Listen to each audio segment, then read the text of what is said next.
Hoje eu dei uma aula sobre recalque. Não era para ter sido, era, né, o que é psicanálise, mas eu dei uma aula sobre recalque. Até falei que recalque é amor, no fim das contas. Então, aquele meme Brasil me faz beber, o Brasil me faz falar de ficar comigo. O Brasil me faz falar, o Brasil me fez psicanalista, gente. Foi isso, foi outro motivo. Gente, comecei a gravação. Aline, você coloca no. Já tá? Sejam todas bem-vindas. Não sei se tem algum menino aqui, não. Mas se tiver, depois você no YouTube que vai nos assistir, seja bem-vindo também. Continuamos nossa sequência de apresentações, Byung-Chul Han, Bell Hooks. Me perguntaram por que a Bell Hooks é escrito no minúsculo, acho que alguém me perguntou e depois apareceu a discussão lá no Psitrafem. A Bell Hooks decidiu colocar o nome dela em minúsculo, uma perspectiva de que o nome dela não seria mais importante do que aquilo que ela estuda, do que aquilo que ela escreve. É uma forma de contrapor-se a essa coisa egóica, né, dos escritos, dos autores, do nome das pessoas ser mais importante do que tudo aquilo que está escrito lá. Então, ela fez um desafio a isso. Vou passar a palavra para quem vai apresentar. Vou fechar a câmera aqui.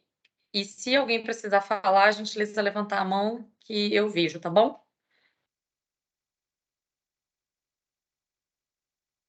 Bom dia, gente.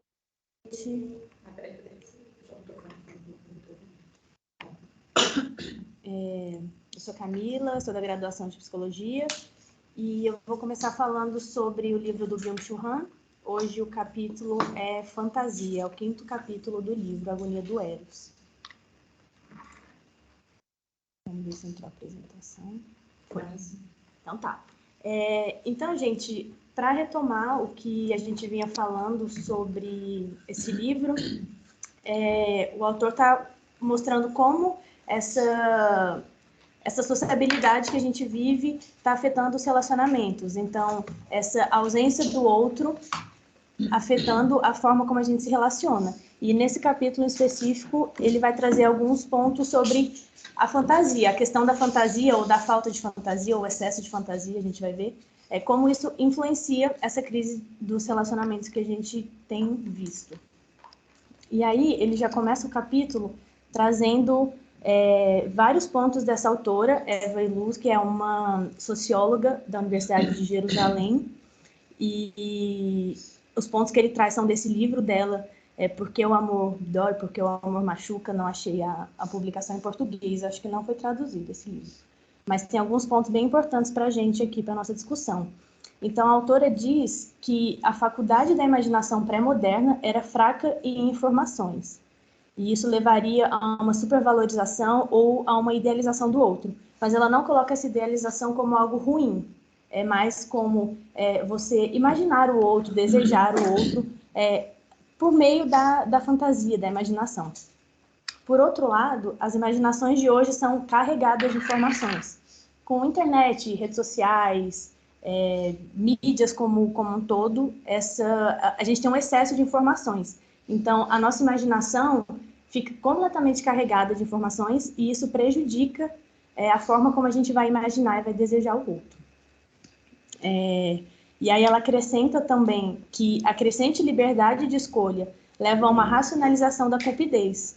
E a cupidez deixa, então, de ser um processo inconsciente e passa a ser uma escolha consciente. E aí vale lembrar esse conceito de cupidez que o Byung-Chul Han traz no início do livro, que seria esse processo do se encantar pelo outro, do se apaixonar pelo outro, que pressupõe justamente essa diferença, essa alteridade. E aí ela diz, então, que você deixa de, inconscientemente, por algum outro processo de cupidez, se interessar pelo outro e passa a fazer escolhas conscientes. Porque, justamente, a gente tem muita informação, então a gente passa a criar listas de características de como a gente quer se relacionar com essa pessoa. Então, passa a ser uma coisa muito consciente. Então, a quantidade de informações na imaginação e o aumento da racionalização elevam os anseios de homens e mulheres em relação às características desejadas em um parceiro. E isso aumenta a chance de decepção. Então, em contraponto àquela imaginação pré-moderna, que era muito fraca em informações. Então, você se abria, de certa forma, ao outro, ao que o outro podia te apresentar, justamente porque a sua imaginação não tinha tantas informações. A gente hoje vive o processo contrário, de uma imaginação muito rica em informações, então a gente passa a querer características específicas na pessoa, e esse aumento de expectativa leva à decepção. E aí tem até uma citação dela, desse livro também, que é: a decepção é uma conhecida escrava da imaginação. E aí, claro... Deixa eu abrir aqui. Pronto. Tem uma questão que eu acho que é muito complicada e que a gente já falou, né? Mas como vai ficar aí para o YouTube, que está atravessando o livro inteiro, que é assim, o lugar que as mulheres estão assumindo na contemporaneidade em função de desconstruções que precisavam ser feitas, mas que eu acho que agora jogaram a gente num outro extremo, que é problemático também. Não vou dizer tão problemático quanto, mas que é problemático também. Que é um pouco, a gente sai de um outro que pode ser o que quiser e que eu vou amá-lo e que tal, exatamente para esse outro que você tica características, né? Por exemplo, quando a gente fala dos aplicativos de relacionamento. E aí é muito louco, porque é como se você estivesse comprando um produto ali, né? Já falei para vocês até que tem um aplicativo que é um carrinho, chama Adote um Cara. O aplicativo é um carrinho. Hã? Ainda é adote. Ainda é adote! Perfeito, gente! Essa menina nasceu para psicanálise. O negócio ainda é adote, né? Então, assim, a gente sai de um lugar onde o outro também não existe, percebam. Tá? Porque quando você tem que aceitar tudo, engolir tudo, lidar com tudo, no fim das contas, para ver um outro, precisa haver um. Se você se aniquila, o outro deixa de ser outro. Né? Se você se aniquila como pessoa para comportar aquilo ali, então o outro já não é mais outro. Só que agora a gente está lidando com esse paradoxo, né, que é esquizofrenizante esse movimento, que é como se você pudesse fazer uma pessoa de proveta, né? Então eu escolho, e nem as pessoas de proveta, elas podem ter as características colocadas desse jeito. Mas aí eu decido tudo isso daqui e, né, como eu quero, então eu quero um cara. Agora eu lembrei de um negócio idiota, aquela Márcia Sensitiva, sabe? Ela fez um vídeo falando de relacionamentos, e ela fala assim, gente, falando para as meninas e para os meninos, né? Isso aqui é a capa da revista, entendeu? Falando para os meninos. E permanece a nossa dificuldade de lidar com o real, né? Eu acho que permanece a nossa dificuldade de lidar com o real, e o pior, agora, com uma expectativa de controle. É como se a gente pudesse controlar, uma vez que você selecionou alguém que está de acordo com todas aquelas características, oba, feliz para sempre, vai dar certo, e a gente continua com a dificuldade de lidar com o real, que é o que é, né? Então, os encontros, eles vão se dando de maneira muito mais programada, muito mais... você precisa achar alguém que seja compatível com você, né? E isso é fracasso em si, porque não existe isso de compatível. As pessoas não vão se acoplar, tipo uma tomada, né? Porque compatível é isso. Não funciona desse jeito. A venda dessa ideia, estava conversando isso com Marina Maia outro dia. A gente tem atualmente, aí veio para o outro lado, que é a venda da ideia do relacionamento perfeito. Né? Como se um relacionamento não fosse ter crises, não fosse ter rupturas, não fosse ter. Não. E quando acontece uma ruptura, uma crise, sinceramente, a impressão que eu tenho é que existe uma modalidade de sofrimento que é pior do que eu tinha antes. Sabe? Porque antes, ok, pode fracassar. Agora, como? Se eu fiz tudo certo, como que deu errado? Né? E deixa de ser orgânico. A gente está num processo tão racionalista dos relacionamentos, não é mais orgânico, né? E tenho me perguntado muito como é que o feminismo, ou os feminismos, podemos colocar no plural, têm lidado com isso. Porque a impressão que eu tenho é que, dentro de uma lógica de empoderamento, a gente não está lidando com o sofrimento que essas modalidades de relacionamento estão trazendo. É porque é um empoderamento com um viés meio neoliberal também, assim. Muito. Só depende de você. Se você fizer tudo certo, você vai achar o cara ideal, o relacionamento perfeito. E se você não achar o relacionamento perfeito, o cara ideal, porque você escolheu errado, você chuta, troca pro outro. Né? Como se todas as relações na vida não fossem problemáticas, gente. Relações são problemáticas, todas elas têm problema. Né? E aí eu percebo também, em relação especialmente às mulheres, que existe, e as mulheres mais empoderadas, né? Mais estudadas, existe uma cobrança pelo relacionamento perfeito. Eu acho que até outro dia eu fiz um post sobre isso. Sim. Então, assim, você é maravilhosa, como que você pode ter relacionamentos que dão errado? Né? E isso vai levando a um imaginário das mulheres que ainda não são tão poderosas, de que quando elas se tornarem, esses problemas vão estar resolvidos na vida dela. Quando elas forem mulheres maravilhosas, elas não vão mais ter problemas no território do amor. E, na verdade, é bem o oposto. Na verdade, é bem o oposto. Queria fazer um comentário só porque essa leitura dele, para mim, em alguns momentos ela se aproxima da psicanálise, mas ela também comporta algumas contradições. Lili, abre sua câmera. Tá todo mundo me ouvindo? Então, essa leitura dele, embora em alguns momentos eu sinta até falta de uma menção direta assim, a Freud, porque tem alguns pontos bem semelhantes, principalmente quando ele fala de narcisismo, ele também se distancia de alguma forma, porque quando ele coloca assim, que a gente está muito mais racional e a escolha amorosa não passa pelo inconsciente, é como as pulsões. É como se a gente simplesmente criasse uma caixinha e a partir de agora a gente lida com isso de outra forma. Quando a racionalização, ela pode ser pensada muito mais como uma roupa da neurose, assim, e não necessariamente como uma ausência de inconsciente ou como não influência do inconsciente. E da mesma forma, as frustrações, elas também são um lugar confortável para a neurose, né? São, de alguma forma, um lugar de gozo. Então, elas também têm um papel dentro dessa lógica psicanalítica do inconsciente. Aí, nesse sentido, eu acho que essa passagem para uma lógica amorosa racional, ela não dá conta de foracluir, vamos dizer assim, o elemento pulsional e a própria lógica que o Freud vai dizer que a gente não pode educar mesmo as pulsões. A gente fala, né? O inconsciente é o psíquico em si. Quem precisa de Bill do Churran com a Liliana?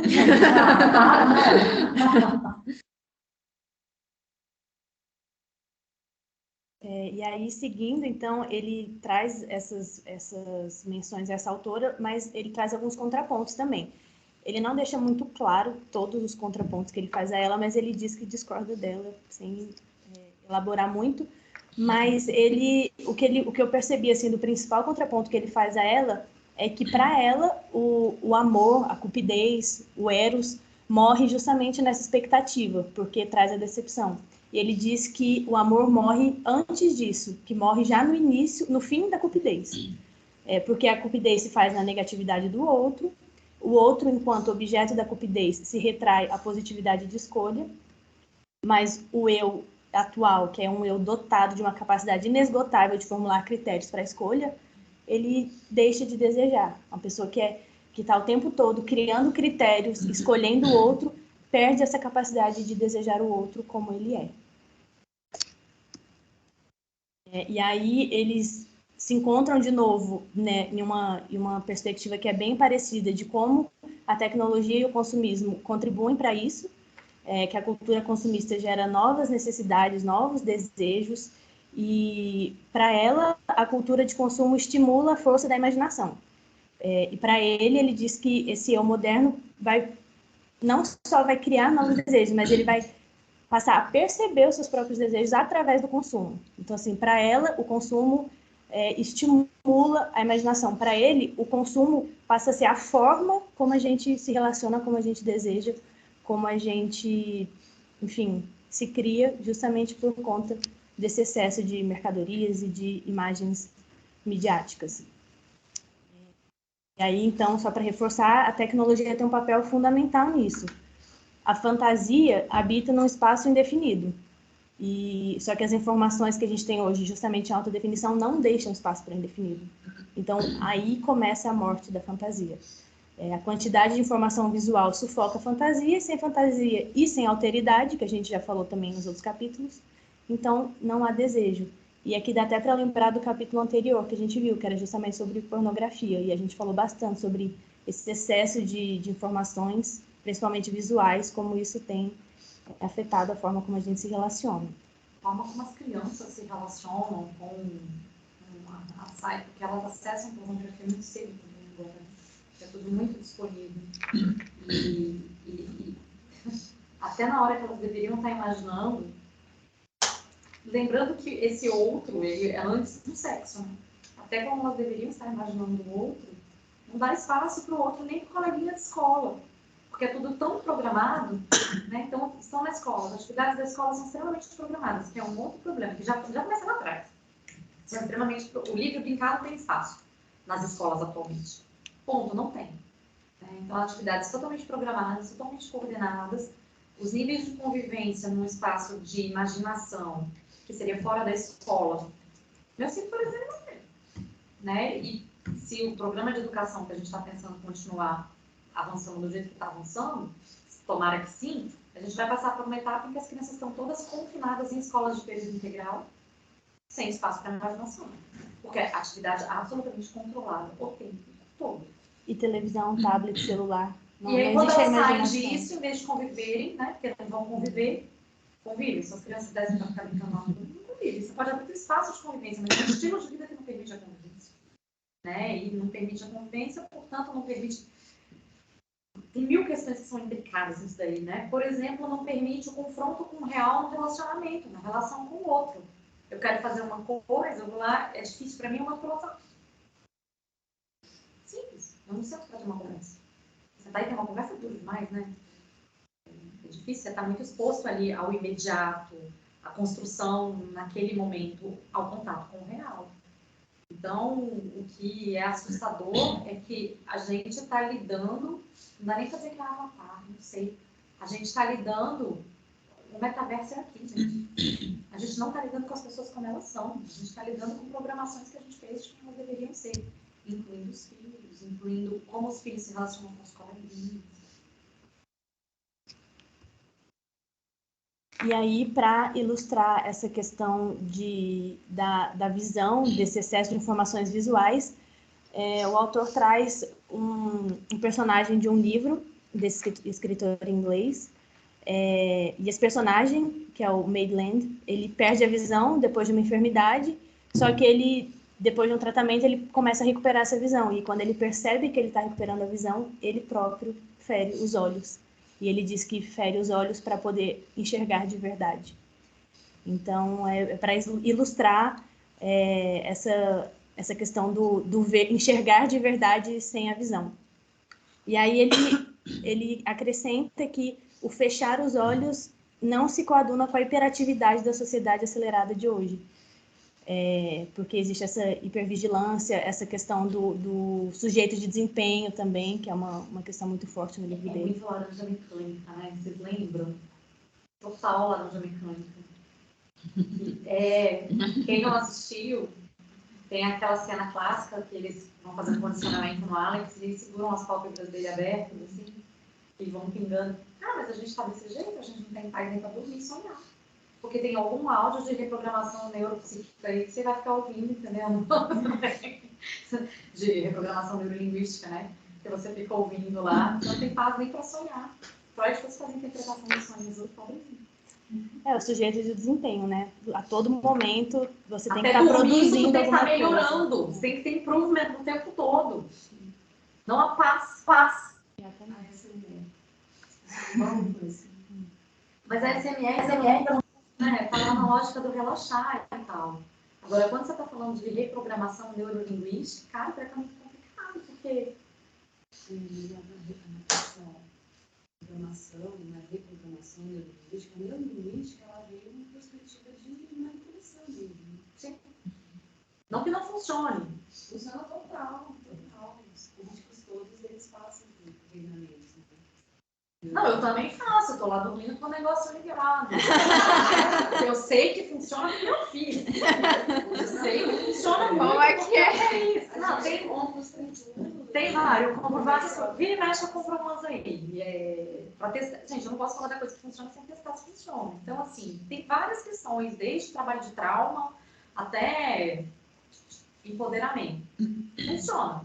Mas a questão é que eu fico pensando, é uma violência, né? Você não pode nem sonhar em paz, assim. Você não pode nem sonhar em paz. E a gente sonha com as coisas que estão entrando nos ouvidos, obviamente, né? Então, eu hoje já não sei mais, eu já fiz tanta reprogramação, escutei tantos esses negócios aí, que hoje eu já não sei mais se eu sonho exatamente o que eu estou sonhando. De vez em quando eu preciso deixar o inconsciente berrar, né? Eu cancelo esses programas todos, mas até domingo, cara, não 1 minuto de paz. Não perder tempo, né? Essa ansiedade social de não vamos perder tempo, não vamos perder tempo. Tem que produzir. Tudo é bom. E aí, para resumir a ideia do capítulo, é de que o autor coloca de que existe essa crise da fantasia pelo excesso de informações, da imaginação, e existe também esse desaparecimento do outro, e essas duas coisas combinadas levariam à agonia do Eros. E aí eu queria finalizar com o último parágrafo do capítulo, que eu acho que ilustra bem o que o autor quer trazer nesse capítulo também, que diz que os muros que são erigidos hoje em dia não movem mais as fantasias, pois não geram o outro. Ao contrário, percorrem o inferno do igual, que segue apenas leis econômicas. Assim separam os ricos dos pobres. O que produz esses novos limites é o capital, mas por princípio o dinheiro torna tudo igual, nivela as diferenças essenciais. Limites enquanto edifícios eliminatórios excludentes destroem as fantasias em relação ao outro.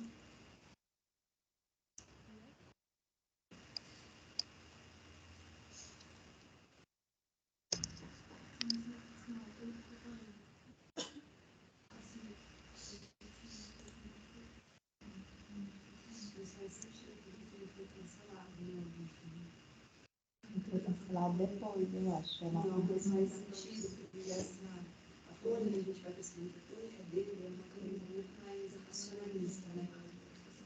E tem uma pegadinha racionalista, né? Tem Eu acho que ele pega algumas coisas muito assim deterministas, isso. Não tem um espaço. E que aí faz sentido. Porque você falou, né?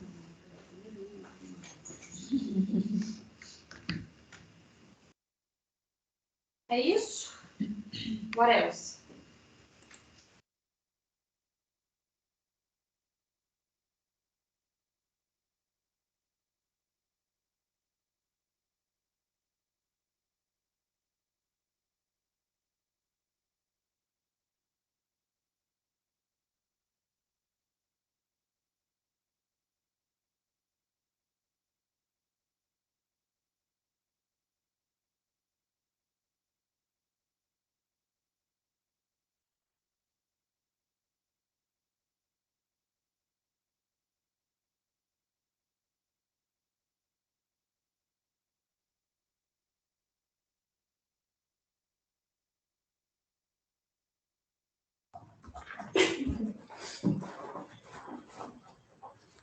Eu vou ligar meu áudio, eu vou desligar. Se alguém falar alguma coisa, eu sei.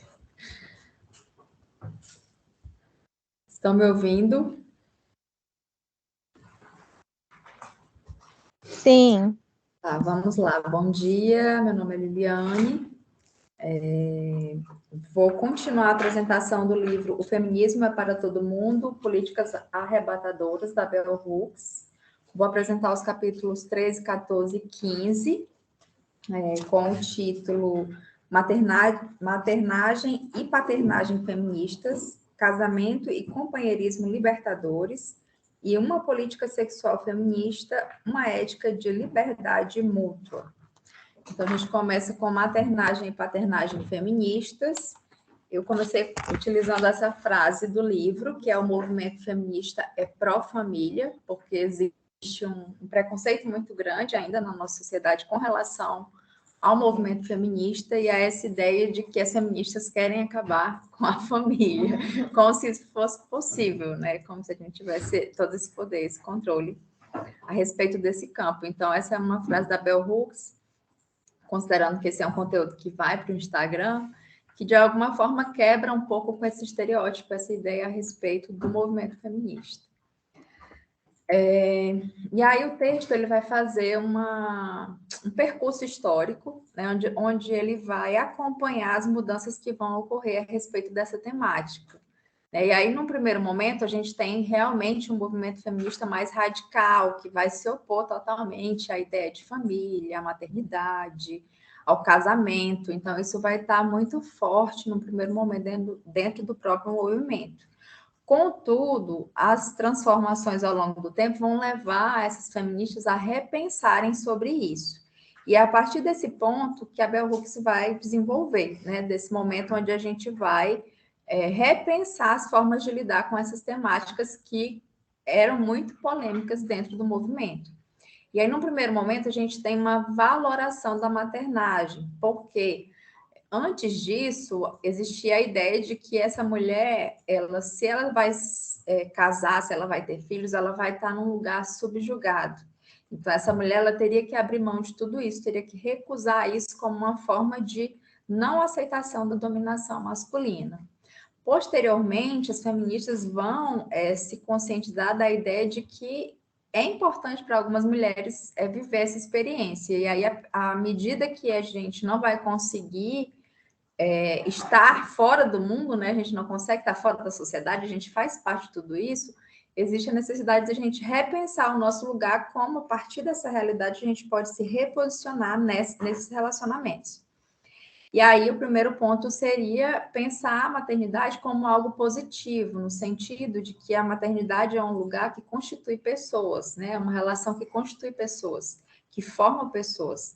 Então, se a gente pode pensar uma maternidade como um lugar também de, vamos dizer assim, fomentar novas gerações feministas. Então, o texto ele vai dizer que existe essa expectativa de que principalmente a educação das meninas fosse, de alguma forma, libertadora, para que as novas gerações de filhas de mães feministas, né, já se colocassem de uma outra forma na sociedade. Nesse primeiro momento, não existia uma atenção muito maior para os meninos, o foco era totalmente nas meninas, né, mas aos poucos o movimento foi se abrindo, pensando na importância de que a maternagem ela poderia criar um solo fértil para essa nova geração. Contudo, o que se observou na realidade é que ser feminista não dá conta de transformar uma pessoa, assim, né? Não é porque a sua mãe é feminista que você vai ser e que você vai se relacionar só com pessoas feministas, porque o mundo é amplo, a sociedade é ampla e essa criança ela vai estar em contato com diferentes pessoas. Então, isso não tem como estar totalmente sob o controle do exercício da maternagem ou da paternagem.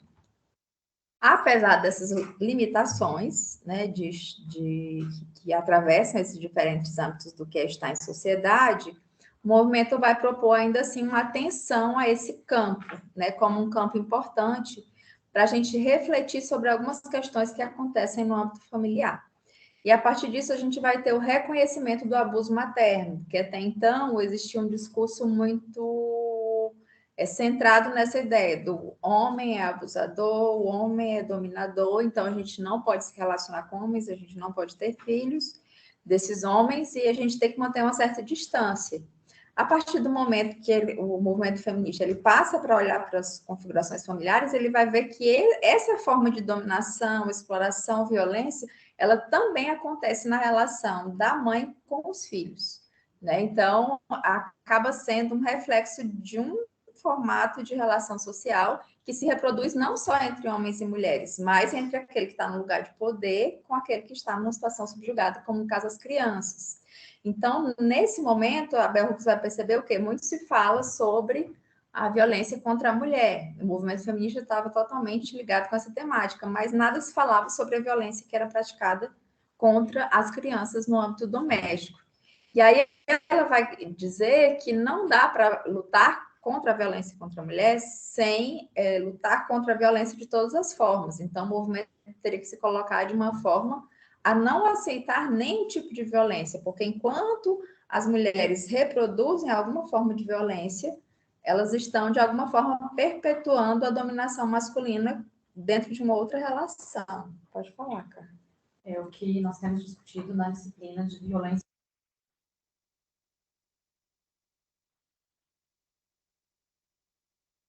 Gente, tá mudo o microfone.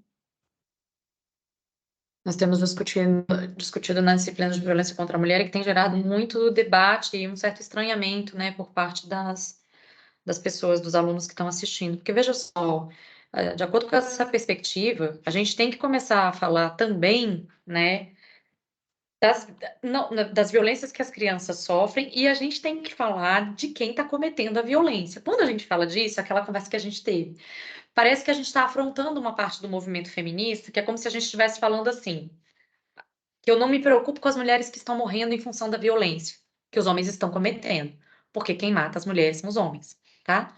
Só que o que me parece é que está na hora da gente transgredir essa lógica e começar a olhar o porquê os homens estão matando. Estão matando porque são misóginos, tá? Por que são misóginos? De onde vem essa violência? E aí eu me lembro muito de uma fala do Emicida, no Saia Justa, quando ele estava contando como que era a relação dele com a mãe dele, que eu sempre esqueço o nome da maravilhosa. Como era a relação dele com a mãe dele, que era uma relação muito dura, porque ela tinha que ser muito dura, porque era o único jeito que ela tinha encontrado para poder educar aqueles meninos numa situação, né, periférica, de miséria muito complicada, para que eles aprendessem a lidar com a dura realidade da vida. E é muito triste isso, porque segue sendo assim, né?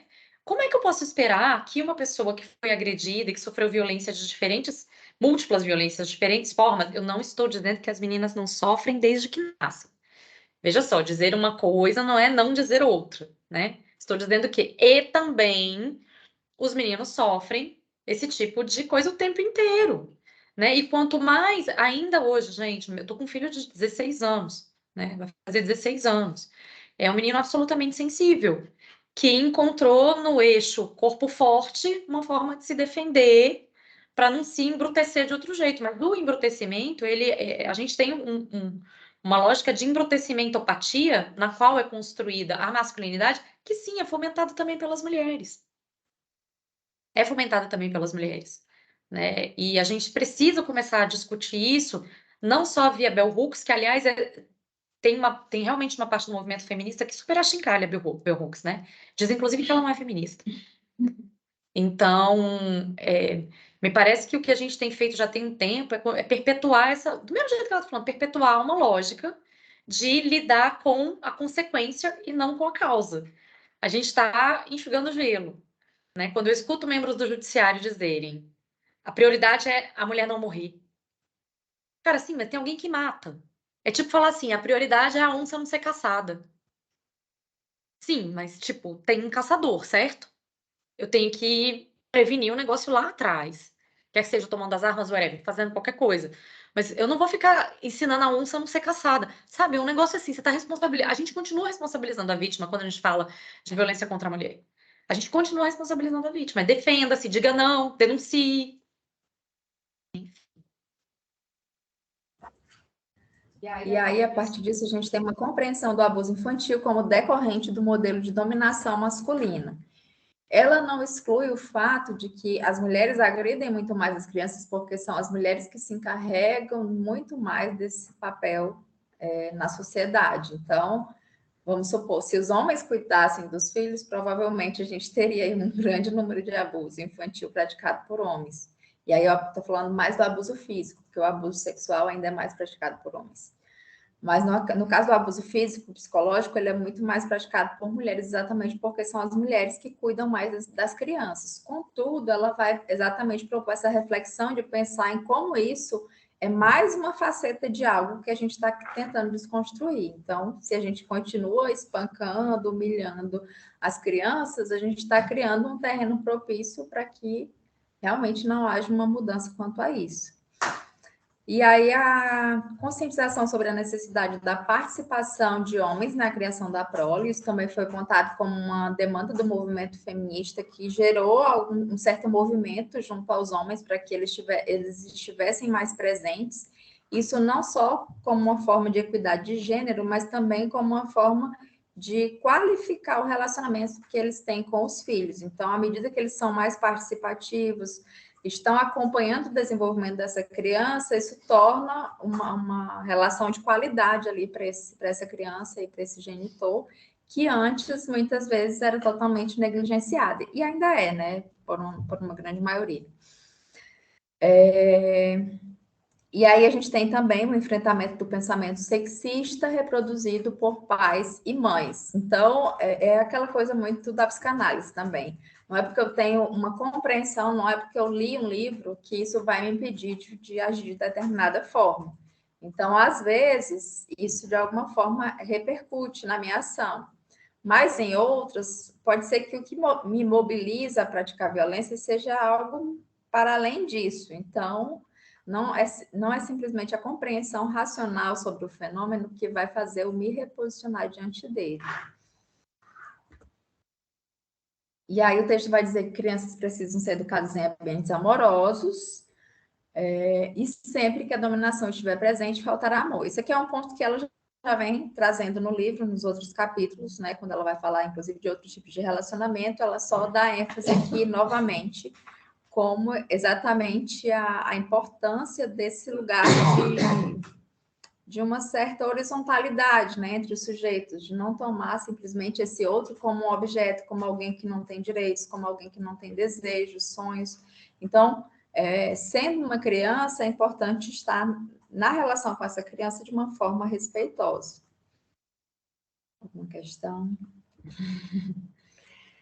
E aí, fechando esse capítulo, ela vai dizer que acabar com a dominação patriarcal de crianças, seja por homens, seja por mulheres, é a única maneira de tornar a família um lugar no qual as crianças se sentem seguras, no qual elas podem ser livres, no qual elas podem conhecer o amor.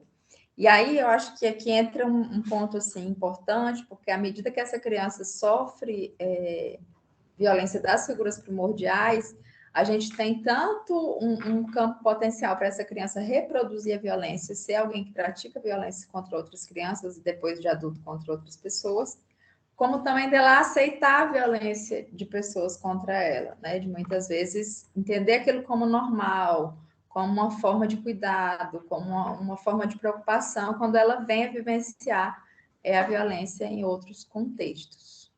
Acho que a Lorena queria falar. Lorena? Oi, gente. Assim, esse é um capítulo que me toca muito, porque... Tá me ouvindo? Dá para ouvir? Só para mim, peraí. Porque eu tenho 2 filhos homens, dois meninos, né? E aí, com esses estudos, a gente fica realmente refletindo como fazer uma educação feminista para meninos, né? Bem essa a questão, assim. E, por outro lado, é um dilema mesmo, porque na minha educação, eu apanhei de cinto, apanhei de chinelo, eu fiquei de joelho, ficava 1 hora de joelho, ficava sentado na cadeira. Então, assim, a forma como... Eu acho que isso talvez é um desafio da minha geração, assim. Não sei quantas gerações também passaram por isso, mas a sensação que eu tenho é que, assim, os meus pais reproduziram o que os pais deles receberam. Mas eu vivo um tempo em que eu preciso repensar a forma como eu fui educada e como eu ressignifico essa disciplina para a próxima geração, que são os meus filhos, né? Só que, assim, é um desafio para a gente essa vivência prática do amor, num sentido de que é como se fosse assim. Vou dar o exemplo da tela do tablet. Todo médico fala que o menino não pode ficar mais de 10 minutos no tablet. Mas ninguém fala o que a gente faz com o menino nos outros períodos, porque a gente não dá conta de brincar com a criança o dia inteiro, não tem como. Então, assim, não estou dizendo que, nem justificando nenhum tipo de violência, a minha intenção não é essa, mas a intenção é assim, a gente conseguir discutir modos práticos de aplicação desse amor para que a gente consiga, ao invés de dizer para as mães que não batam nos seus filhos, não façam isso, para dizer assim, que tal fazer tal e tal coisa, trazer propostas, ao invés de trazer julgamentos, críticas, como é o que a gente mais vê por aí pela internet e muitos lugares, né? E acho que o o feminismo hoje tem essa possibilidade, essa atribuição, assim, de contribuir nesse sentido, de pensar formas práticas de aplicação desse amor. É isso que eu estou aqui pensando. E eu estou pensando junto. Peraí, deixa a Liliana desligar isso. Eu estou pensando junto com a Lorena, porque eu também tenho 2 meninos, né? E segue sendo Aí é uma violência contra as mães, cara, quando você vai dando parâmetros para a educação, mas você não dá opções. Porque, assim, ao invés de deixar o menino no tablet, vamos encaminhá-lo para a pracinha para poder brincar com as crianças na periferia, gente. Vamos levá-lo para a pracinha. Eu levar meu filho na pracinha, eu estou escrevendo no final de semana. Então, por que que é importante a gente discutir o trabalho? Porque a dominação patriarcal, ela começa com o trabalho. Ela começa com a divisão sexual do trabalho, né? E essa divisão sexual do trabalho, que hoje pune todo mundo, somada ao neoliberalismo e intensificação, é tudo problema do trabalho. Porque o fato da gente trabalhar demais deixa a gente cansada, estourada para poder cuidar das crianças. O fato dos homens trabalharem demais tira eles de casa e das possibilidades de interação com a família.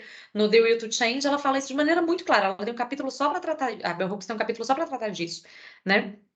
De como os homens se ressentem de não poderem estar em contato com os seus, de que o amor deles é um amor amputado o tempo. A mulher está trabalhando num sistema de confinamento com as suas crias, que só quem já esteve confinado com crianças sabe como isso não é que pode ser enlouquecedor, isso é enlouquecedor, né? E você não pode se descompensar, porque você não pode, porque você é uma ótima mãe. Você não pode deixar o menino no tablet, no celular para esvaziar a tua cabeça, porque senão você vai ser péssima mãe, afinal de contas você é ótima mãe. Ou seja, não tem conta certa, né? Enquanto a gente trabalhar no ritmo que a gente trabalha, não tem conta certa. E aí eu não tô falando só porque não tô falando só da classe média branca, né? Onde eu tô situada. Eu tô falando de todo mundo. A gente tá num ritmo de trabalho no mundo que não é mais possível, não se sustenta mais. Então, tirando as pessoas muito ricas, né? Que conseguiram comprar tempo. Lembram daquele filme que o cara vendia, Justin Timberlake, inclusive, né? Que ele vendia tempo, lá você comprava as coisas. É isso. A moeda da nossa realidade é tempo. Então, para não ser violento, você precisa de tempo. Para construir laços de afeto, você precisa de tempo. E não dessas coisas instantâneas que, né? É isso. Eu vi um estudo um tempo atrás que falava que hoje em dia os pais e as mães passam muito mais tempo com as crianças do que eles passavam antes. Perigosíssimo esse estudo, né? Ainda mais do jeito que ele foi usado. Por quê? A gente passa. Como? Em que contexto? Porque eu passo, porque eu não tenho, né, uma pessoa para cuidar da casa, eu passo. Que é estar com as O crianças. que é estar com as crianças? Porque enquanto eu tô com os meninos em casa, eu tô lavando, passando, cozinhando, organizando coisas, organizando a mochila deles, organizando a lancheira deles, naquele. E o que a gente fez, na verdade? A gente transferiu um trabalho que era destinado a serviçais para os pais. E o Estado continua numa boa. O Estado não se responsabiliza por nada, nem pela escola. Porque aí eu tenho que trabalhar mais para poder pagar uma escola de qualidade para os meus filhos. Para quê? Para passar menos tempo com eles ainda. Porque enquanto a gente não tocar nessa porcaria que é a forma como a gente trabalha, as formas de produção que a gente tem hoje, a gente também está enxugando o gelo. Realidade de todos os países. Não. Na França, por exemplo, tem, né, o Estado ele oferece saídas, né, e de qualidade para acolher essas crianças, né, essa ponte com a família, o trabalho. No Brasil, a gente não tem isso. E talvez na América Latina toda a gente não tenha. Não tem. E a gente continua discutindo como se nós não tivéssemos um problema estrutural. O que estrutura a nossa sociedade no meu trabalho? O que estrutura todas as relações humanas nessa sociedade também é o trabalho. Enquanto a gente não puder trabalhar menos, em horas, eu estou falando de tempo mesmo. Enquanto a gente não puder. Mas flexibilidade, às vezes a pessoa trabalha mais. Beleza. Estou falando, mas enquanto a gente não conseguir trabalhar menos em horas, a gente não vai conseguir melhorar a qualidade das nossas relações, de todas as relações. Relações conjugais, inclusive, a gente está falando aí de relacionamento, né, de parceiro. Não estou falando relações conjugais só heteronormativas, não. Conjugais como tudo, gente, para você alimentar um laço com o outro, você não pode chegar podre em casa todo dia, com a cabeça fritando de problema de trabalho, né? Não tem como. Como é que você quer saber de comer, tomar banho e dormir para resolver o resto dos perrengues do dia seguinte? Como é que você constrói um laço? E aí constrói um laço assim. E, de novo, o Estado, a sociedade, as empresas se eximem de uma responsabilidade que é deles e que vai acloar aquela a vida doméstica. Aí dizem, não, os casais têm que fazer. Como é que chama? Gente. Ai, cara, esqueci o termo agora em inglês que eles usam lá. Não, aí tem lá todas as coisas de como os casais precisam se manter conectados, façam coisas juntos. Que hora fazer coisa junto? Fazer coisa junto é lavar louça. Né? Gente, mas é sério. E a gente fica colocando, individualizando a responsabilidade, que é uma responsabilidade que deveria ser socialmente, empresarialmente compartilhada. Porque não é, a gente só trabalha mais. Me diz alguém aqui que trabalha menos. Em algum momento, agora tá trabalhando menos. Nem você que tá de licença da faculdade tá trabalhando menos. A gente só trabalha mais, né? E o patriarcado se alimenta disso. A gente quer acabar com o patriarcado, a gente tem que mudar a forma como a gente trabalha. De outra forma, a gente não acaba com o patriarcado. Se a gente não começar a mexer e começar a demandar e começar a exigir, aí, o que fizeram com as mulheres? Né? Fizeram que a gente entrasse no mercado de trabalho que já estava apodrecido para sustentar o mercado de trabalho apodrecido também. Porque o mercado nunca se adaptou a gente. Essa linha de amamentação, para, né? Me poupe. Que, aliás, existem várias pesquisas contando que elas não teve eficácia nenhuma na manutenção da amamentação. Zero, né? Então, assim, nós entramos de maneira irrefletida, dando graças a Deus que estávamos entrando no mercado de trabalho, dominado por homens, nos submetemos às regras que já estavam criadas, demos graças a Deus, compramos o discurso e ainda por cima trabalho mais que homem. Menos bosta você trabalhar mais que homem, né? Não é vantagem. Desculpa, você deveria se orgulhar se você pudesse trabalhar menos. E a gente foi comprando, por isso que eu tenho ranço da palavra empoderamento, porque ela surge nesse contexto. Ela surge nesse contexto.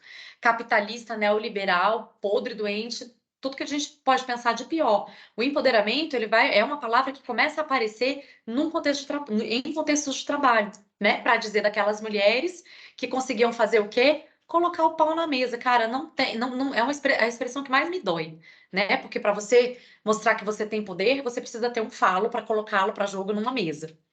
Outras formas de poder não são pensadas quando a gente fala em trabalho. E aí não sobra, gente, não sobra tempo para amor, porque amor precisa de liberdade, de um mínimo de espaço, de descanso.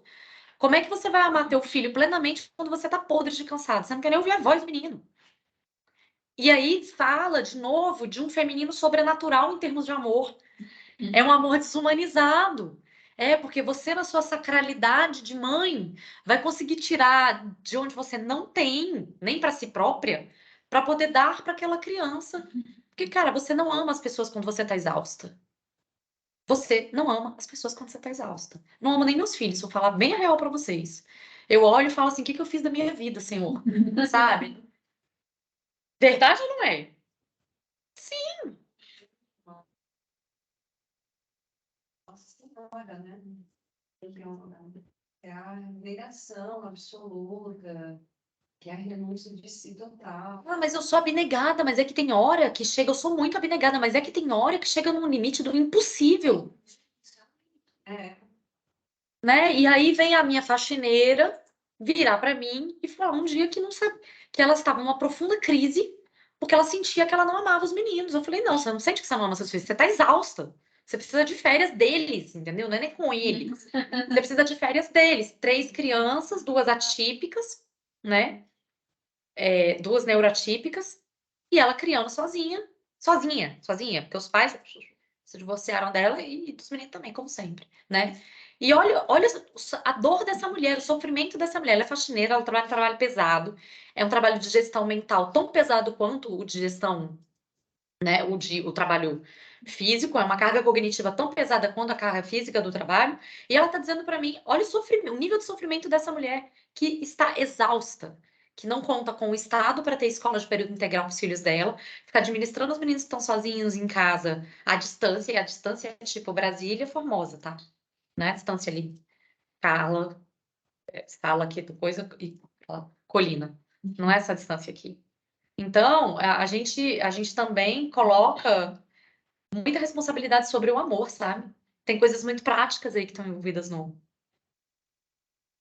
rolê que não são só esse poder disruptivo, mágico, transcendental do amor. Você não ama as pessoas quando você está exausto. Nem seus filhos. Não ama mesmo. Quando você é profissional de determinadas áreas, a cobrança aumenta, como você falou em outros contextos, né? Quando se você é psicólogo, se você é pedagogo, as pessoas acham que você não pode ter essa falha nenhuma com o filho, mas você, pedagoga, fazendo isso com seu filho, deixa no cara refletir. E você, melhor que ninguém, deveria saber. Deixo, porque ou é isso, ou é eu imaginar formas, ou de jogar o menino pela janela, ou de pular pela janela. Porque, gente, é isso. Tem horas que a gente é demandado a dar o que a gente não... Amar é dar o que não se tem. Adulto é pegar o lacan e enforcar nessas horas. Porque, assim, sim, né? Só que uma compreensão rasa disso vai fazer com que você ache que você não ama ninguém. Os filhos, especialmente. Porque o que sobra para os filhos? Se você trabalhou o dia inteiro, essa noite eu dormi mal pra caramba. Por quê? Porque eu já estava estressada por conta de coisas de trabalho. Aí dormi mal por conta de coisas de trabalho e aí tô trabalhando exausta. Quando eu chegar à noite para encontrar as crianças que vão demandando, que ainda é mais criança, porque essa é outra coisa que vem. Mães de filhos até 2 anos. Eu quero saber das mães dos adolescentes. Quero saber de mãe de adolescente, porque a gente tá errado o tempo inteiro, o menino não te ama mais, você faz tudo errado.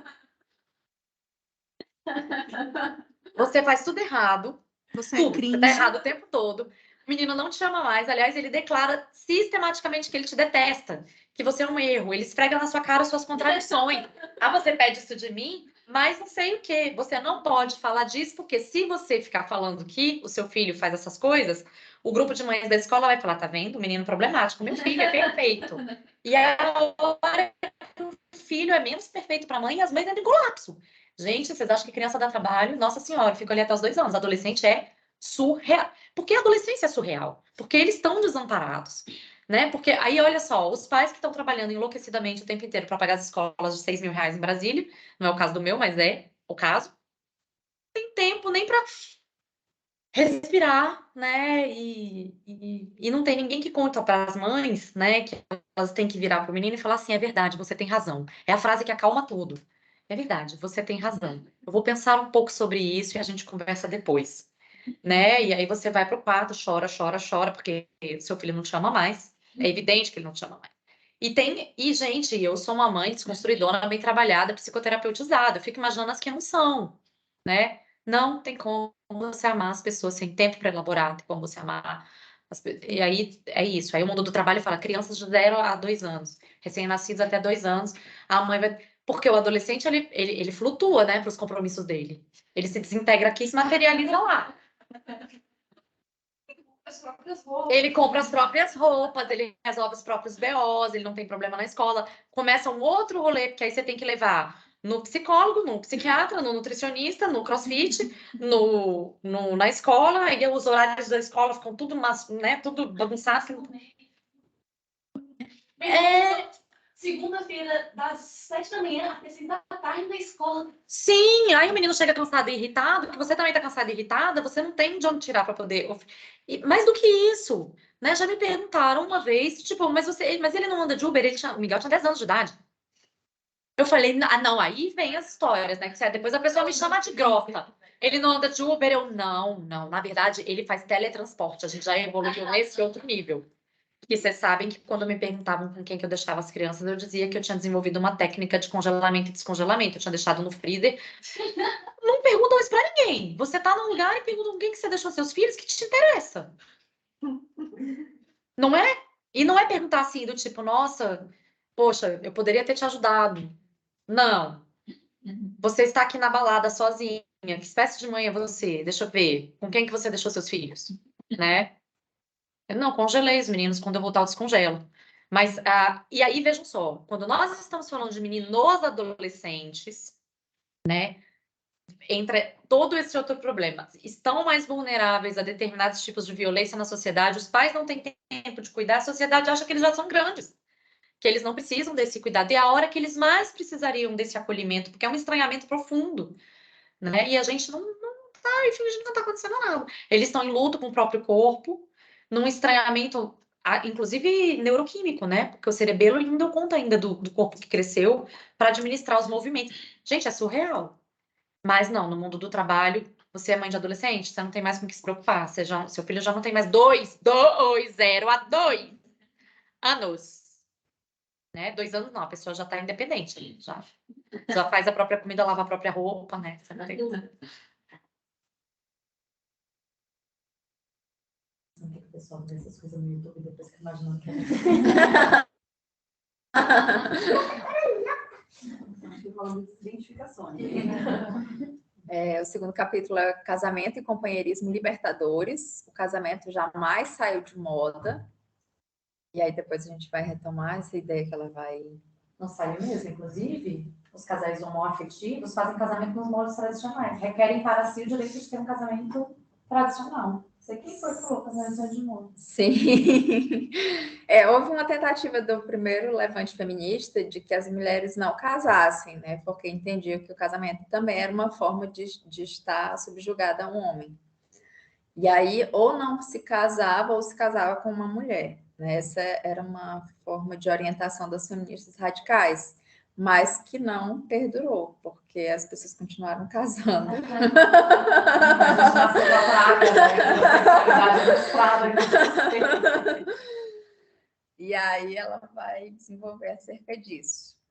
Aí o primeiro ponto, ela vai dizer que uma mulher pode ser assertiva ao desafiar seu chefe sexista ou a tentativa de um estranho de dominá-la, e então ir para casa e se submeter ao cônjuge. Aqui ela vai dar ênfase a esse lugar de subordinação que é o lugar doméstico amoroso, afetivo, né? Então, ainda que algumas mulheres feministas, entendidas, letradas de gênero, se coloquem de uma forma mais assertiva, que se imponham a determinadas formas de dominação fora do lar, é muito comum que essas mesmas mulheres tenham mais dificuldade de se posicionar no ambiente doméstico com o cônjuge, porque existe um laço afetivo, existe um laço amoroso. Então, essa mesma mulher que pode estar dando uma palestra sobre vamos ser feministas, não vamos aceitar isso, pode estar vivendo uma situação assim no seu ambiente doméstico, exatamente porque existe uma relação de muito mais complexa e de cumplicidade entre essas pessoas que se uniram, que se relacionam afetivo e sexualmente e que decidiram casar. Então, ela vai apontar como esse campo é um campo de contradições, né? E aí entra naquilo que a Carla falou, da gente não ter essa expectativa de que eu li Bell Hooks, né? Nunca mais vou entrar num relacionamento abusivo. A gente não tem como ter um controle sobre isso. Talvez a leitura ela dê alguns instrumentos para que a gente consiga se posicionar, mas ela não é uma garantia de. Né? Então, a gente está suscetível a entrar em relações e a ser subjugada. É por isso que logo no começo, né, no primeiro capítulo, a Beatriz fala, né, que o ponto principal é a gente conseguir se haver com o sexismo em nós, né? Uhum. Esse é o ponto que sempre volta, né? Sim. Aquela coisa, antes de mudar o mundo, mude a si mesmo. E aí, em busca dessa equidade de gênero, a gente vai ver dentro do movimento feminista alguns passos que foram dados nessa perspectiva.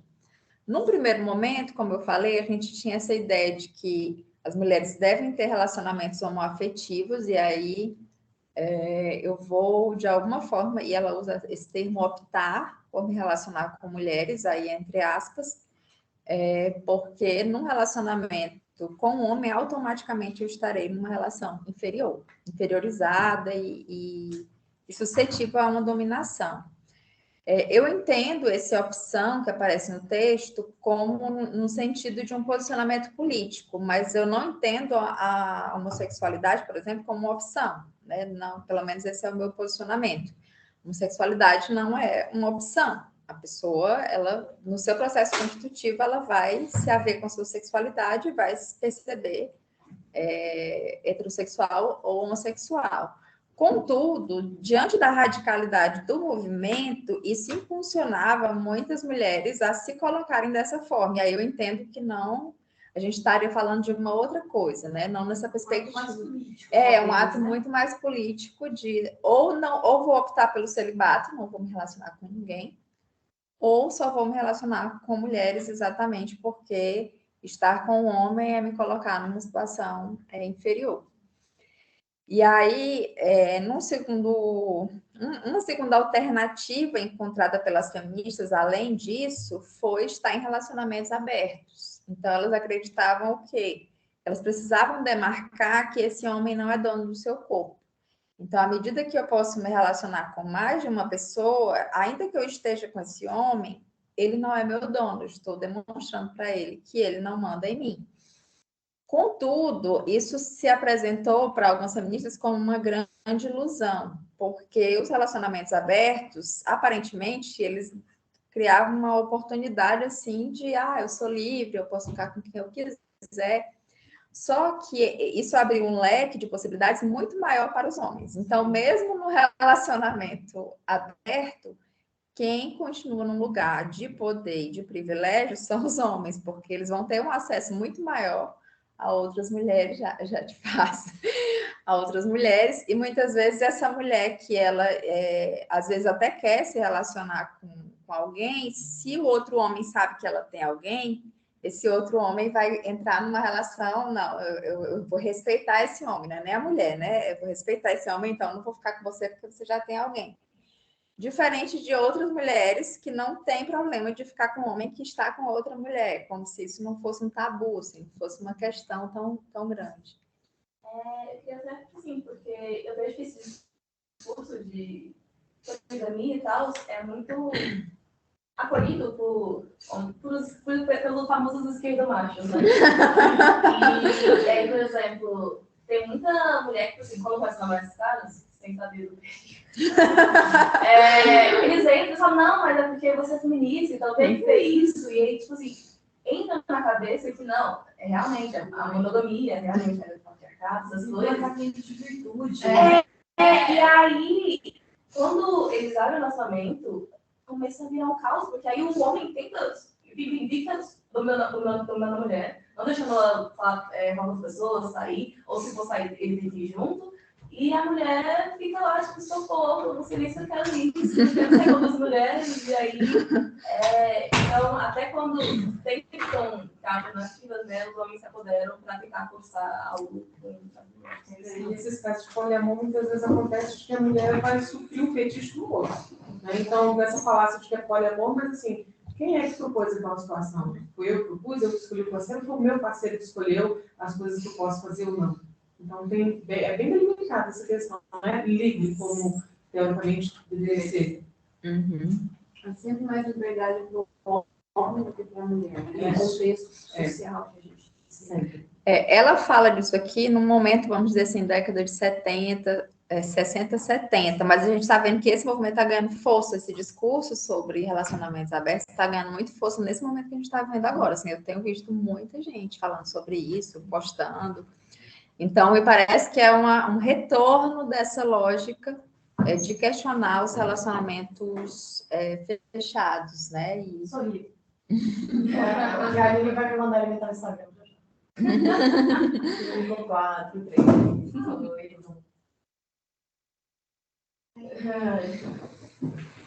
Até essa questão da liberdade sexual, né? A quem serve a liberdade sexual da mulher? Né? Não é só mais um pretexto para que os homens tenham esse acesso livre às mulheres sem assumir um relacionamento, né? Tomar cuidado com isso também. E muitas vezes passa também por uma questão de constituição subjetiva mesmo, da gente ser orientada de uma forma da qual, assim, eu poderia dizer assim, a partir de agora eu vou ser uma pessoa que vai viver o poliamor. Então, racionalmente, eu posso decidir isso. Mas afetivamente pode ser que isso me gere uma série de incômodos, sensações que não, eu não quero estar com a pessoa todo dia diferente, não é isso, assim, não, eu não vou dar conta emocionalmente de bancar isso, porque eu fui subjetivada de uma outra forma. E aí, assim, desconstruir isso não é tão simples assim, como a partir de hoje vai ser assim e acabou. E às vezes a pessoa não quer desconstruir. Sim. Se ela quiser, tudo bem também. Porque torna complicador essa questão da orientação de você se relacionar com pessoas do mesmo sexo. Não é uma coisa tão simples quanto parece. Não é, a partir de agora tem uma questão de ideologia, vou me relacionar com outras mulheres que não isso. Então, não é tão Sim. Exatamente. Acho que vai, inclusive, é o mesmo ponto de vista das pessoas que acham que existe o cura gay. Né? Que as coisas são, assim, são possíveis de serem manipuladas e não são. Não são. Como se fosse uma decisão, né? A partir de hoje.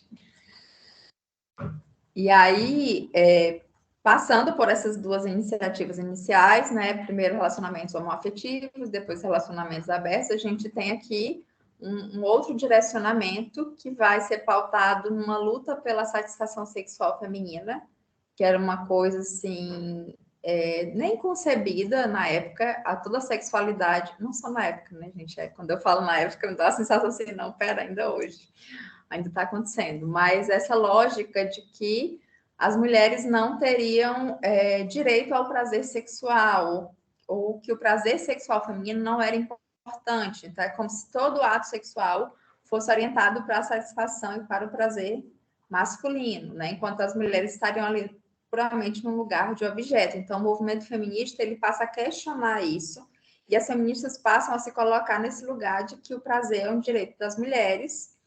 E aí a gente vai ter uma discussão efetiva em torno disso, que muitas vezes, o texto até vai falar mais à frente, acho que eu vou acabar me antecipando, que num primeiro momento foi até bem aceita pelos homens, porque muitas vezes a gente vinha de um contexto, as mães dessas mulheres tinham vindo de um contexto assim, de totalmente repressão sexual, onde não existia possibilidade de ver prazer sexual. Então, é como se os homens, na relação com as mulheres, estivessem frustrados, porque eles não tinham uma companheira que correspondesse a um desejo sexual. E aí, à medida que essas mulheres passam a lutar por isso, é como se isso, é mais ou menos a lógica da liberdade, abertura sexual total. Porque, de alguma forma, isso beneficia os homens se sentem propícios a essa luta do movimento feminista. É como se eles, não, tudo bem, a gente quer mulheres que tenham desejo, a gente quer mulheres que gostem de sexo, a gente está aberto a isso. Porém, o outro ponto em busca da equidade de gênero não foi alcançado na mesma perspectiva, que é a divisão das tarefas domésticas. E aí, assim, a gente quer mulheres desejosas, mas a gente não quer dividir a louça, né? Fica aí contigo. Essa parte não cabe a mim. Então, a gente tem esses dois passos importantes que vão surgir como reivindicação, mas que eles não são recebidos da mesma forma pelos homens, mas que são fundamentais para a equidade de gênero. Então, ela vai destacar isso em vários pontos. Não tem como ter equidade de gênero sem que haja uma divisão das tarefas. E aí, o texto vai falar sobre as mudanças no âmbito da liberdade sexual, que não se estenderam para o âmbito doméstico, e ela vai dizer que isso também vai acontecer de diferentes formas, é claro, dentro dos estratos sociais, e a depender das configurações dos casais. Ela vai dizer o seguinte, que é mais difícil alcançar a equidade de gênero quando se tem que cuidar de crianças. Então, ela foi observado o quê? Que algumas mulheres estavam super assim, não, meu marido é progressista, a gente é super parceiro, ele me ajuda em tudo, até ter um filho, né? Até o bebê chegar. O bebê chegou, é como se isso... Não.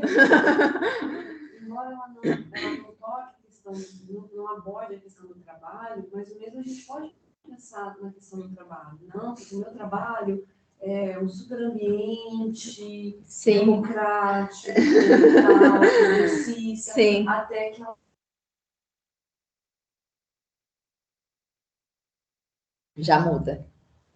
Então, ela vai apontar isso, ela vai falar isso sobre o trabalho também. Ela vai dizer que o trabalho foi estruturado em relação ao tempo para não permitir a paternagem. Então, a forma como está organizado o trabalho é exatamente para que esse pai não participe, para que ele não esteja disponível, para que ele não se comprometa com as atividades de cuidado com os filhos. E aí a gente tem a questão da licença, né? Quando nasce um bebê. A mãe, 6 meses. Eu acho que é uma semana, 10 dias. Mas isso a licença maternidade não menciona, né? Não, ela não fala diretamente, mas de alguma forma, quando fala sobre a relação com o tempo de trabalho, que não permite a paternagem, já indiretamente está falando dessa licença que, assim, o homem vai ficar, no máximo, acho que 10 dias longe do trabalho, enquanto se tem um bebê ali recém-nascido em casa.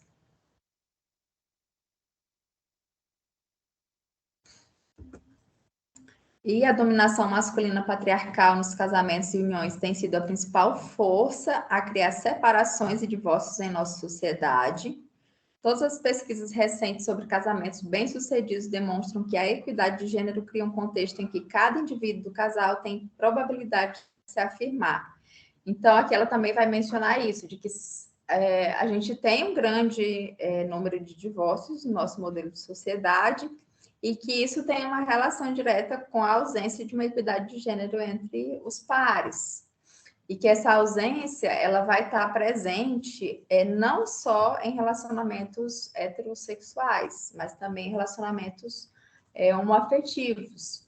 E aí ela também aponta isso como uma certa desilusão de algumas feministas que acreditavam, eu vou me relacionar só com mulher e a gente vai estar numa relação de igual para igual. O texto vai dizer que, estando dentro dessas relações, essas mulheres observaram também relações de dominação, de poder, dificuldade de se relacionar, uma certa complexidade nesse encontro com o outro que não é a minha imagem e semelhança. Né? Então, esses relacionamentos, eles também têm as suas dificuldades, os seus conflitos, e o que faz um relacionamento, de alguma forma, mostrar-se satisfatório, tem mais relação com a compreensão que essas pessoas têm sobre a equidade de gênero, sobre a busca de uma horizontalidade, do que com relação ao sexo delas, se é um homem, se é uma mulher, mas de como essas pessoas entendem essas hierarquias de poder e como elas se posicionam a respeito disso. E aí o último texto, mas antes eu vou perguntar se alguém quer falar alguma coisa sobre esse primeiro ponto, sobre as relações conjugais. A Lorena escreveu aqui, mas essa mudança acerca da licença, agora é de 30 dias no serviço público, mas CLT não sei. Essa mudança acerca da licença paternidade Essa mudança acerca da licença paternidade, mesmo sendo público, é muito recente. Tive meu filho em 2015, a licença paternidade era de 5 dias. Como o menino nasceu numa sexta-feira à noite, a sexta contou no prazo, daí de sexta, sábado, domingo, segunda e terça. Nossa!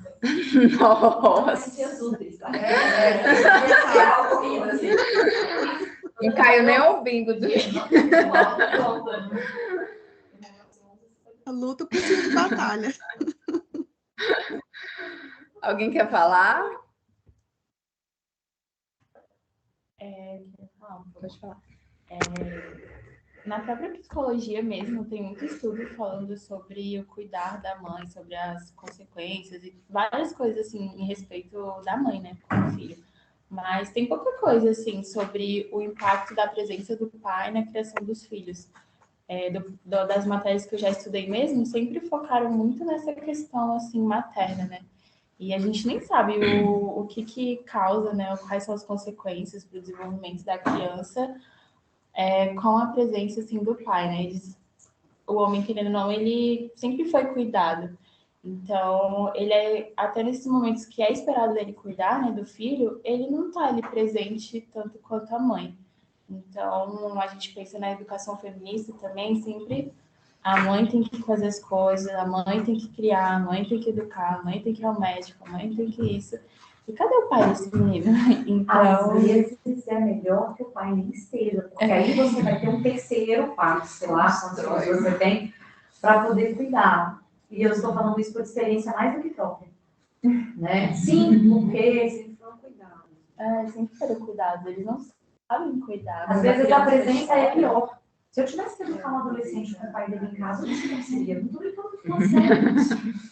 Às vezes, quando a criança chora, o pai, não, mas não precisa chorar, o menino não chora, e você, não, pai, sempre que. Pai, deixa eu fazer.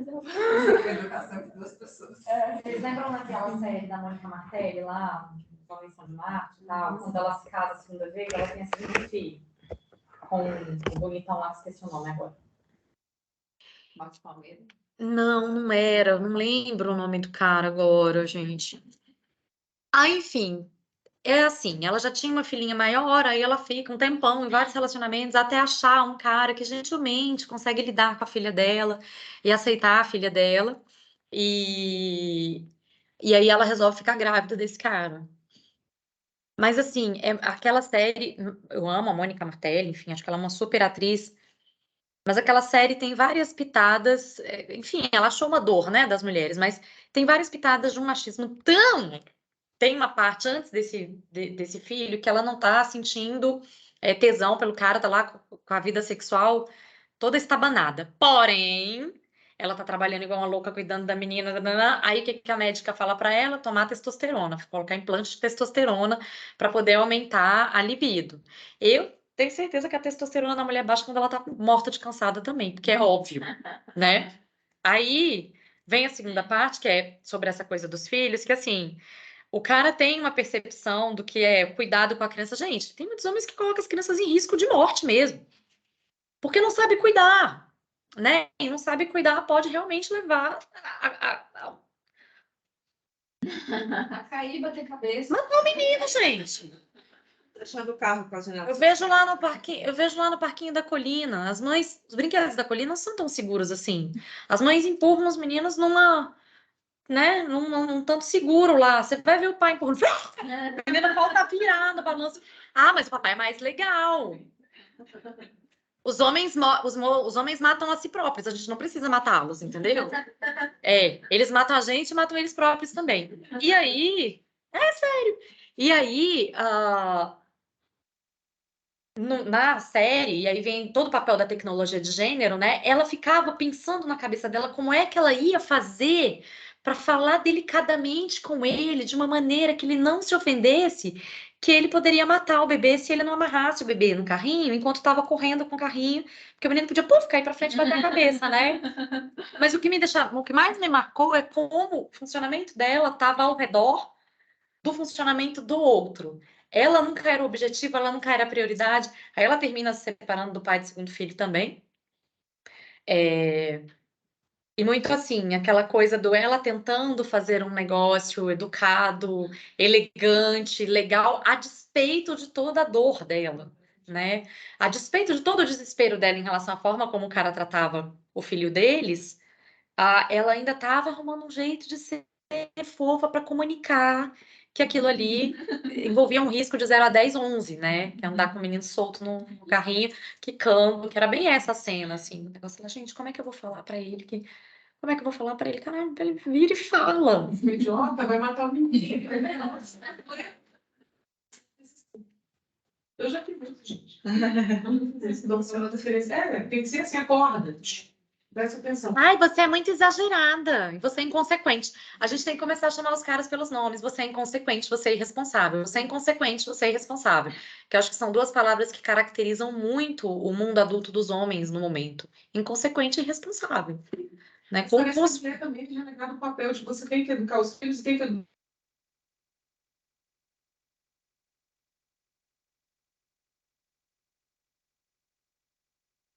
Gente, tá mudo.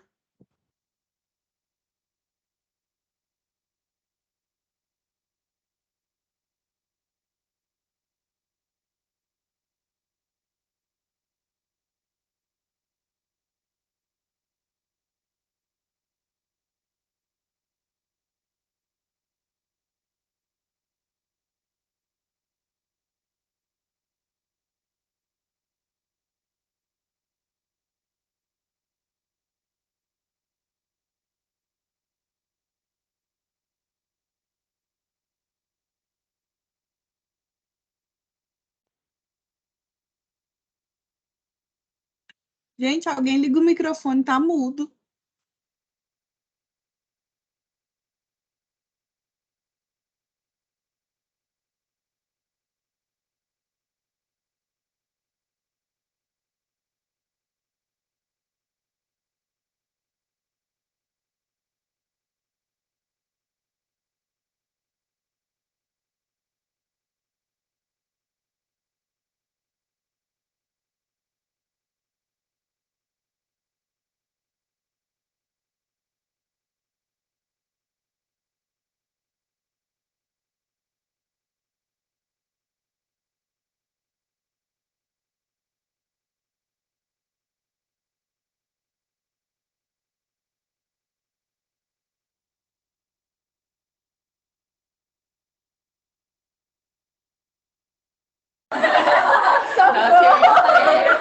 Vocês perderam a melhor parte do que a Renata falou. So sorry. Mas em resumo, ela estava dizendo o seguinte. O vídeo estava aberto, Então, em suma, né, essas leituras, né, os comentários de hoje suscitam a gente a pensar a seguinte constatação. Ser homem no Brasil é muito bom, porque eles podem continuar sendo crianças, né? E eles têm uma melhor inserção no mercado de trabalho, mais reconhecimento social. Inclusive, se forem crianças, porque aí eles são o quê? Diferentões, disruptivos, divertidos, eles não são engessados, inovadores. Tem um termo, que eu lembrei de um termo que é muito usado para isso, é a broderagem. A broderagem, né? A broderagem é isso, né? Porque o grupo de mulheres, quando se junta para lazer, para se relacionar, não acho que nem um bando de crianças. Vamos falar dos filhos muito assim. A gente age como um grupo de autoajuda. A gente age como um grupo de autoajuda. Agora, os homens, é porque eles têm menos problemas, né? E aí, no Brasil, a gente tem que ter campanhas para os homens irem ao médico, porque não se cuidam, então adoecem. Então, sempre sendo cuidados, né? Então, é nesse sentido, falando majoritariamente, né? Eu até ressalto que existem felizes exceções, mas são muitas exceções, assim. Então, é uma luta, porque nós mulheres lidamos com o sogro, com o pai, com o marido, com os cunhados e com os colegas de trabalho. E tem muito essa tônica, sabe? Pouco desconfiômetro, pouquíssimo. Quando eles fazem o que deveriam fazer, eles viram nós, né? Viram, nossa, mas esse homem, ai, que paizão. Cuida do filho. Escreve até um livro do Papai Paulo. É do descanso da mamãe? É, tipo isso, né? Pelo amor de Deus. Acho que o que mais me irrita nessa questão de ser muito bom ser homem é isso, é fazer o mínimo e ser idolatrado, e ver, nossa, como esse pai é incrível, como esse pai é incrível. É um privilégio, gente. Então, assim, por mais que tenha um custo alto, né?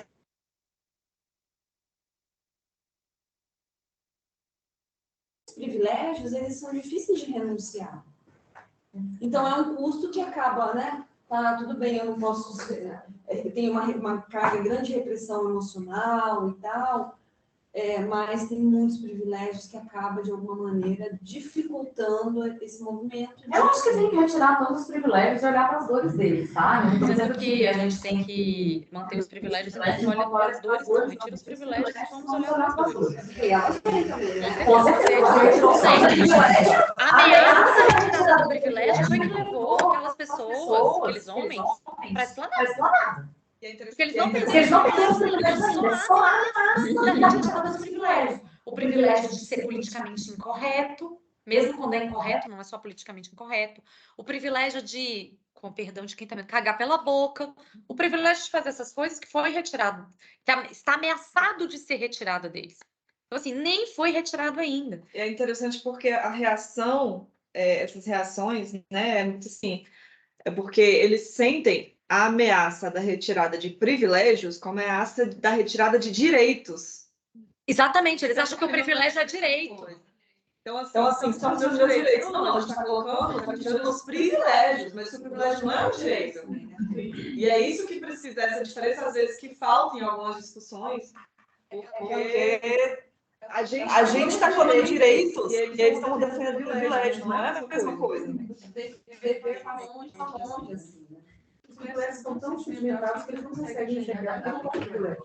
Sim, parece que é um direito, né? Parece que não, é a minha prerrogativa, e se for retirado, eu vou estar sendo lesado, não. Não quero perder os meus privilégios e vou chamá-los de direito. Eu tenho direito de falar o que eu penso, eu tenho direito de ser politicamente incorreto. Eu tenho direito de só lavar a louça quando eu quero, eu tenho direito de dormir até a hora que eu tenho vontade.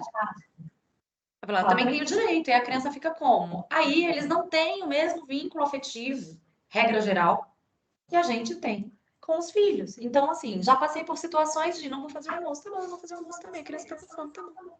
Come Cheetos.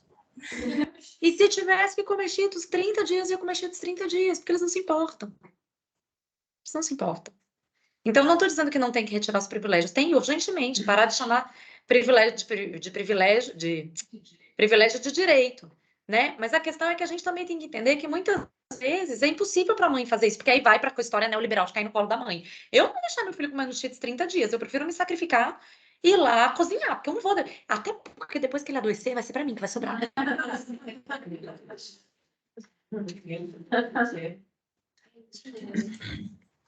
E aí, o último ponto, já para um pouco avançado, vou correr um pouco. Liberdade sexual não é promiscuidade, uma política sexual feminista, uma ética de liberdade mútua. Aqui ela vai apontar como a liberdade sexual foi um ponto de defesa do movimento, ganhou muita força, mas mais apagada em torno de uma outra lógica. E aí ela vai dizer que é necessário renovar o diálogo feminista sobre a sexualidade, exatamente porque os avanços eles estão sempre atrelados àquele que é o outro, mas não é essa compreensão do prazer sexual como um lugar mesmo de direito feminino e sobre o qual esse feminino ele pode se posicionar em referência à autonomia que tem sobre o próprio corpo. Então, ela vai dizer o seguinte: muitos parceiros acham interessante ter ao lado mulheres desejosas e livres sexualmente, mas recebem como protesto que estas mesmas mulheres sejam livres para recusar uma iniciativa sexual. Então, assim, não para você feminista, quero muito relacionar com você, e a gente vai ter uma vida sexual maravilhosa. Mas, por acaso, um dia você chegar na sala e até hoje, vamos sair a Terceira Guerra Mundial, e eu vou te punir por isso. Então, de alguma forma, há uma abertura para que as mulheres possam falar sobre os seus desejos sexuais, mas não há uma abertura para que elas possam não querer. E tem uma outra punição, que é se você usar, me desejar quando eu não estiver disponível. A mulher desejar o cara quando ele não estiver disponível. Porque ela vai evidenciar a falência, a impotência, qualquer coisa dele. Então, assim, a mulher pode desejar até o limite do desejo do homem. Se ela denuncia que ele não é desejante, aí já deu ruim. A sexualidade feminina ainda está pautada na penetração e no pressuposto de que deve servir ao homem. É aquilo que eu falei, de que às vezes a gente acha que é uma pauta anterior, mas ela permanece. E aí, nessa perspectiva de pensar o corpo como um erógeno que pode ser acionado de diferentes formas e que o objetivo único do ato sexual, o último do ato sexual, não é a penetração, né? Ainda que ela possa fazer parte. Porque aí a gente permanece orientada nessa perspectiva mesmo em torno do masculino. E o texto ainda vai falar que jovens homossexuais ainda não têm um ambiente de apoio público ou privado de afirmação da orientação sexual.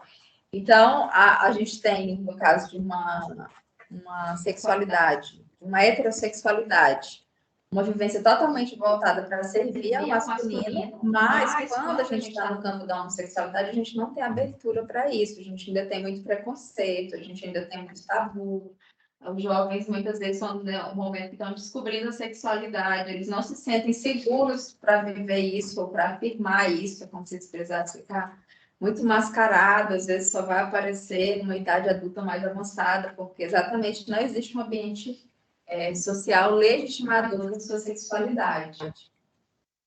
E o texto vai retomar que a liberdade sexual da mulher exige controle de natalidade confiável e seguro, então sem isso é impossível pensar em liberdade sexual. a gente teve aí, ela vai falar, né, da importância dos métodos contraceptivos, que no primeiro momento deram abertura, inclusive, para aquelas violências que a gente mencionou anteriormente, de relacionamentos abertos, mas aí, com o avanço das infecções sexualmente transmissíveis, a gente teve um recuo, né? Então, assim, peraí, não é tão livre assim, eu preciso me cuidar, existem situações que podem complicar a minha saúde, então isso de alguma forma promover um recuo. E ela vai falar da importância desse acesso a esses métodos exatamente como uma forma de promover uma maior liberdade sexual. Se não há uma preservação tanto com relação à gravidez quanto com relação a doenças, então essa liberdade ela não está efetiva, ela permanece limitada. E ela pode trazer consequências muito ruins para as mulheres. O consentimento, respeito mútuo e ao próprio corpo são essenciais para uma prática sexual libertadora.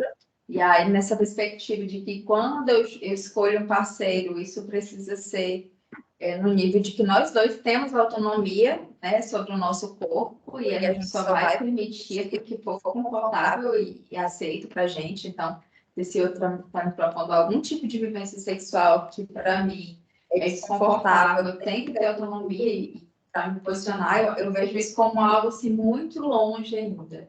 Essa lógica assim, se você não fizer tudo que a pessoa quiser, essa pessoa não vai... É aquela coisa assim da mulher, eu tenho que mostrar que eu sou boa, eu tenho que segurar esse homem. Potência, poder. Né? E aí, se eu não faço isso, ele vai procurar outro. Então, muitas vezes, essa mulher se submete a coisas que está desconfortável, o próprio abuso marital, o estupro marital, o texto vai falar também de que essa mulher não quer ter uma relação, mas ela se submete exatamente nessa perspectiva de atender esse homem. E relacionamentos heterossexuais é uma motivo serão libertadores quando estiverem comprometidos com a quebra dos modelos dominadores e firmados sobre a parceria. Acho que esse é o ponto, porque ela diz que conexões eróticas distanciam do isolamento, da alienação, inserindo-nos na comunidade. Então, ela vai falar isso aqui, me lembrou até um pouco essa lógica do Eros, do Byung-Chul Han, né, de que o erotismo ele é importante, ele faz parte da nossa Constituição, ele não necessariamente precisa ser apagado, a não ser que seja uma escolha da pessoa, que ela vai dizer também que uma pessoa pode ser muito feliz vivendo pelo celibato, e não sentir falta nenhuma de sexo. Isso não ser uma questão para ela, mas que ela tem que ter o direito de escolher sobre isso, se posicionar e ter uma liberdade com relação à própria sexualidade. E é isso. Questões, alguém falar aí do outro lado? Acho que é tudo. Gente, como nós já estamos com o horário bem adiantado, eu vou encerrar a gravação. Agradeço a participação de quem estava aí do outro lado e agradeço vocês que estavam aqui deste lado. Beijo, boa semana pra gente. Em pé.